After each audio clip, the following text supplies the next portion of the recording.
तो अभी तक हम लोगों ने क्या पढ़ लिया था? अभी तक हम लोगों ने देख लिया था, ब्रेक के बारे में पढ़ रहे थे। उसमें दो चीजें हम लोगों ने देख ली थी। जब फुलक्रम केम आउट, ठीक है, जो फुलक्रम है, दो केसेस पढ़ लेते। दो केसेस कौन कौन से थे? ठीक है, एक तो केस था तुम्हारा, पहला केस था कि जब line of action passes through the fulcrum, ठीक है, ये पहला केस था। और दूसरा ये था कि जब line of action of the tangential braking force passes through a distance A below the fulcrum. ठीक है, ये दो चीजें हम लोगों ने पढ़ ली थी। ठीक है, अब हमें पढ़ना है कि जब line of action of the tangential braking force passes through a distance A above the fulcrum. मतलब अब हमारे ये देखना है कि जो इससे पहले हमने क्या देखा था कि लाइन ऑफ एक्शन, पहला केस था कि लाइन ऑफ एक्शन जो है, जिस लाइन में टेंजेंशियल फोर्स का जो लाइन ऑफ एक्शन है उसी लाइन पे ही तुम्हारा फुलक्रम का भी सेंटर है। ठीक है, फुलक्रम भी है। और उसके नीचे वाला एक कंडीशन देख लेते। अब हमें ये देखना है कि अगर फुलक्रम लाइन ऑफ एक्शन से मतलब लाइन ऑफ एक्शन जो है टेंजेंशियल फोर्स का वो फुलक्रम से ऊपर हो, तो उस केस में क्या होगा, वो हमें देखना है ना। यहाँ से हमें देखना है। ठीक है, ठीक है, तो हमारा अगला केस आता है।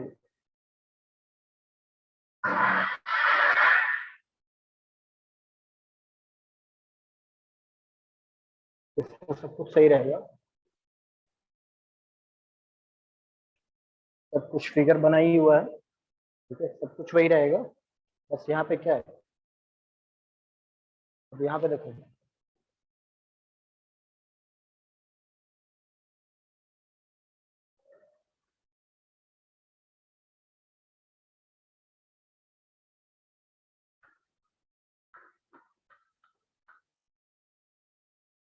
अब यहाँ पे देखो फुलक्रम का ये है लाइन ऑफ एक्शन, और ये इसका लाइन ऑफ एक्शन, ये क्या ऊपर के डिस्टेंस ए। ठीक है, यहाँ पे,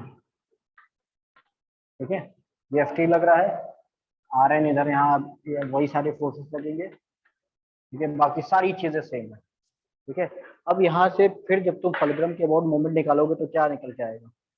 ठीक है, क्या निकल के आएगा? अब देखो आर एन इंटू एक्स इस डायरेक्शन में मूव करेगा। ठीक है, और एफ टी इस डायरेक्शन में मूव करेगा, और एफ एन इस डायरेक्शन में। R N into X is equal to F T into A plus E into L. ठीक है, यहाँ से हम क्या, हमें क्या निकालना होगा? हमें यहाँ से क्या निकालना होगा? आर एन की वैल्यू फाइंड आउट करनी है। R N equal to F T क्या हो, mu R N into X mu R N into A plus P L. ठीक है, mu R N into X into P L. अब इस are N को इधर लेके जाएंगे तो हमारा क्या आ जाएगा? R N equal to R N into X minus mu into A is equal to P L. ठीक है, तो यहाँ से आर एन की वैल्यू क्या आ जाएगी? P L upon X minus mu into A. ठीक, ये हमारा आ जाएगा। ठीक है, ये केस है। R N table, R N क्या है तुम्हारा? जो नॉर्मल रिएक्शन फोर्स इस पे लग रहा है वो हमारा आर एन है। ठीक है, यहाँ तक किसी को कोई दिक्कत है तो पूछ लो। अब जब हमारे पास आयरन फोर्स आर एन निकल गया तो हमें ये बताओ, जो ब्रेकिंग टॉर्क होता है, ब्रेकिंग टॉर्क क्या होता है?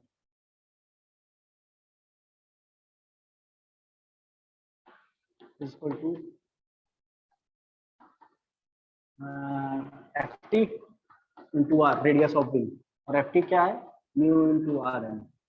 और जब इसकी वैल्यू यहाँ पुट करोगे तो क्या आ जाएगा? तो यहाँ से टीवी की वैल्यू आ जाएगी mu P L upon X minus mu into A into R.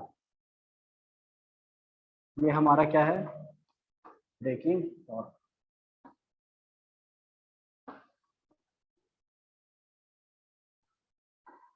ये हमारा ब्रेकिंग टॉर्क हो जाता है। ठीक है, यहाँ तक कैसे कोई दिक्कत है तो पूछ लो। ये तब केस है जब हमारा ये जो व्हील है, व्हील जो है हमारा, ये एंगल 2 थीटा है और ये क्लॉकवाइज डायरेक्शन में मूव कर रहा है। ठीक है, ये हमारा क्लॉकवाइज डायरेक्शन में मूव कर रहा है।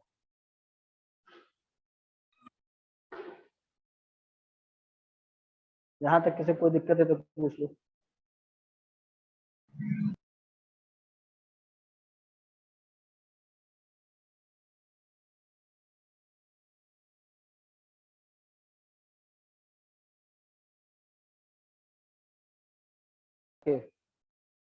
अब हमारा जो अगला केस है उसमें क्या है कि अभी तक हमारा व्हील जो है एंटी क्लॉकवाइज डायरेक्शन में मूव कर रहा था। ठीक है, अब अगले केस में हमारा जो व्हील है एंटी क्लॉकवाइज डायरेक्शन में मूव करेगा। ठीक है, ये जो है हमारा व्हील जो है वो एंटी क्लॉकवाइज डायरेक्शन में अगर मूव करता है तो क्या होता है।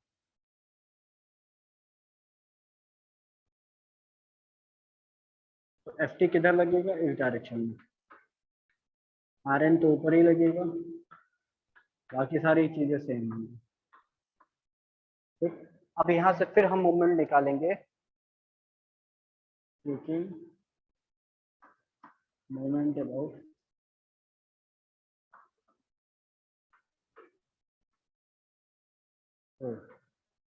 ठीक है। उसके बाद अगर हम मूवमेंट निकालेंगे तो देखो आर एन किधर लगेगा, आर एन इंटू एक्स। ठीक, एफ टी देखो, एफ टी इस डायरेक्शन में लग रहा है, ऐसे मूव कराएगा। ठीक है, इस डायरेक्शन में, मतलब ये आर एन किधर था, इधर मूव कर रहा था, एफ टी इसके अपोजिट सेम डायरेक्शन में। फिर एफ टी इंटू ए, ये डायरेक्शन में, इसके अपोजिट डायरेक्शन में, पी एल इंटू ई इंटू एल। ठीक है, यहाँ तक समझ में आया ना। अब एफ टी को हम क्या लिख सकते हैं, plus mu R N into A equal to P L upon R N into X. ठीक, ठीक है, यहाँ तक समझ में आ रहा है।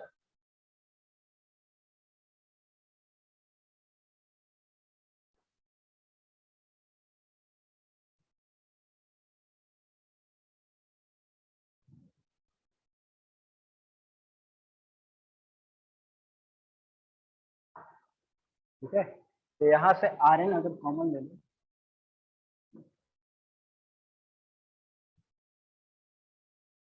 आर एन यहाँ से कॉमन ले लेंगे तो क्या आ जाएगा, X plus mu into A equal to P L. और यहाँ से आर एन क्या आ जाएगा, P L upon X plus mu into A. ठीक, और इसी तरह टी वी अगर निकालना हो, F T into R, F T कितना हो जाएगा, mu into R N into R is equal to P L into R mu X plus mu into A. ये टी बी हो जाएगा। टी बी क्या है, ब्रेकिंग टॉर्क।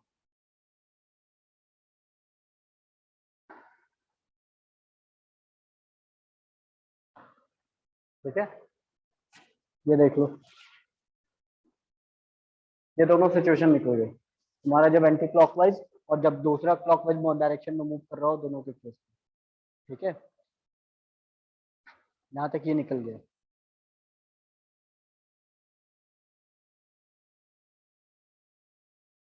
इसके बाद देखोगे, इससे पहले वाले केस में ये तो तुम्हारा क्लॉकवाइज डायरेक्शन वाला, एंटी क्लॉकवाइज डायरेक्शन वाला। ठीक है, अगर इससे पहले वाला अगर हम केस देखते हैं, उसमें इक्वेशन कैसे फॉर्म हो रही थी, ये देखा, उसमें इक्वेशन कैसे फॉर्म हो रही थी। ये जो एफ टी था, एफ टी जो था वो इस साइड आता था। ठीक है, इक्वेशन के इक्वेशन के इधर आता था। अब एक चीज देखो, मैं इसे रफ कर रहा हूँ। ठीक है, और कंसीडर करो कि हम उसका क्लॉकवाइज डायरेक्शन वाला मूवमेंट देख रहे हैं। ठीक है, तो यहाँ पे क्या आता था, इक्वेशन क्या बनता था, तो क्लॉकवाइज वाला हम देखते थे, F T into A plus P into A. ठीक, एफ टी इंटू ये आता था। अब एक चीज देखो, R N, R N, R N जो फोर्स है, ठीक है, इन दोनों के बीच में, ये क्यों जनरेट होता था, ये किस बेसिस पे जनरेट होता था? जब हम यहाँ पे खुद का फोर्स ब्रेक पे लगाते थे तो इसके वजह से इनके बीच में जो कांटेक्ट बनता था, ठीक है, उसमें जो नॉर्मल रिएक्शन प्रोड्यूस होता था वो हमारा आयरन वैल्यू है, ठीक है, आयरन फोर्स है। अब ये बताओ, जैसे जैसे हम इसमें फोर्स इंक्रीज करते जाएंगे यहाँ पे आयरन की वैल्यू इंक्रीज होगी, क्योंकि नॉर्मल रिएक्शन, जैसे अगर ये बोर्ड है, मैं इस पर अगर 10 किलो न्यूटन का फोर्स लगा रहा हूँ तो रिएक्शन कितना मिलेगा? हम मुझे 10 किलो न्यूटन के आसपास मिलेगा, ठीक है। और जैसे ही मैं और फोर्स इंक्रीज करता जाऊंगा, मेरे हाथ पे जो रिएक्शन है वो भी इंक्रीज करेगा। तब तक इंक्रीज करेगा जब तक कि इस बोर्ड का जो स्ट्रेंथ है, इस बोर्ड का जो कंप्रेसिव स्ट्रेंथ है, मैं कंप्रेस कर रहा हूँ ना, कंप्रेसिव स्ट्रेंथ मेरे फोर्स से ज्यादा रहेगा, तब तक इस पे एक्ट करता रहेगा, रिएक्शन फोर्स उतना एक्ट करता रहेगा। और जहां मेरे हाथ का जो फोर्स है इस बोर्ड के कंप्रेसिव स्ट्रेंथ से इंक्रीज कर जाएगा, ये ब्रेक अंडर कंप्रेशन ब्रेक करने लगेगा, ठीक है, बिल्डिंग स्टार्ट हो जाएगी, ब्रेक कर जाएगा, या ब्रिटल होगा तो तुरंत ब्रेक कर जाएगा, ठीक है। उसी तरीके से जब हम इस पॉइंट पे यहाँ पे फोर्स लगाएंगे तो इस पॉइंट पे जो इनका कॉन्टेक्ट सरफेस है, जैसे जैसे कॉन्टेक्ट सरफेस पे प्रेशर बढ़ने लगेगा तो होगा क्या, इन दोनों के बीच का रिएक्शन फोर्स भी इंक्रीज करने लगेगा, ठीक है। तो अगर रिएक्शन फोर्स इंक्रीज होता है, ठीक है, रिएक्शन फोर्स इंक्रीज होने लगेगा। अब देखो ये पीएल है, पीएल और इस फोर्स को कंसीडर करो। अब देखो मैं सिर्फ पीएल, अगर मान लो मेरा पीएल की वैल्यू कांस्टेंट है, मान लो अगर ये 10 किलो न्यूटन है, ठीक है, कि अगर मैं इससे ज्यादा नहीं लगा सकता, तो एक चीज देखो, ये जो फ्रिक्शन फोर्स, अब इस पीएल, ये जो पीएल है, ये जो एफ टी इंटू ए है, ये किस चीज पे डिपेंड कर रहा है? Mu into R N into A, ठीक है, mu into R N into A. तो जैसे जैसे ये एफ टी क्या है, इसको एक तरह से एड ऑन करना ना। फ्रिक्शन किस चीज पे डिपेंड कर रहा है?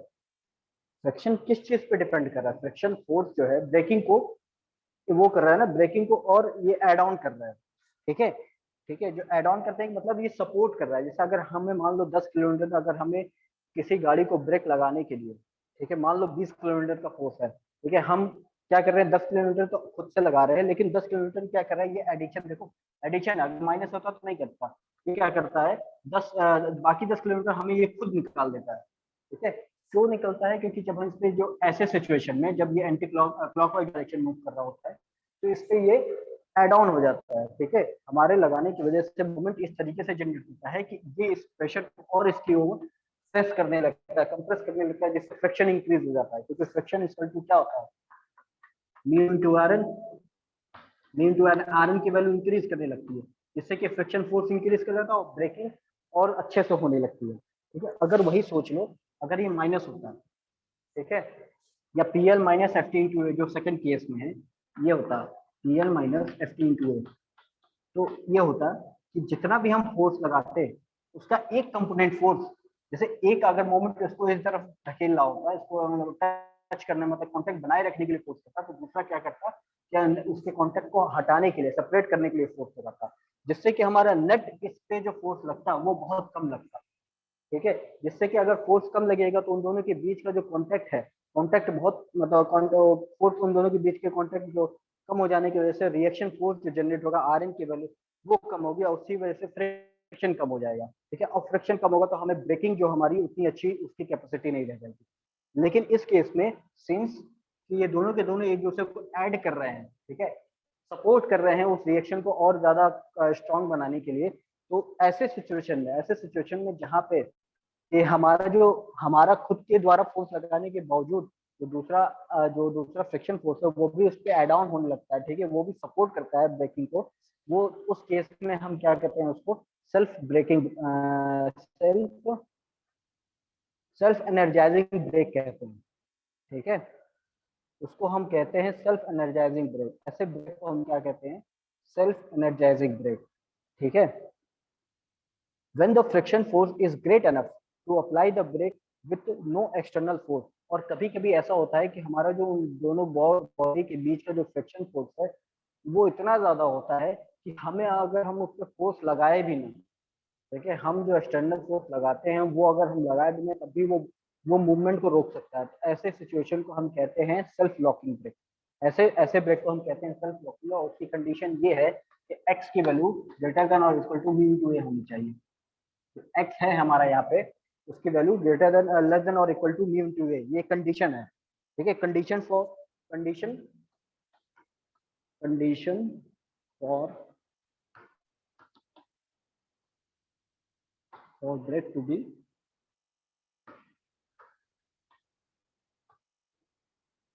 सेल्फ लॉकिंग,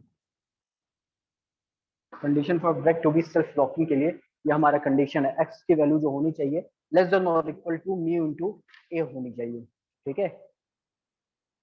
ये बेसिकली यूज कहाँ होता है, the self locking break is used only in back of stop application, ठीक है। यहाँ तक समझ में आ गया।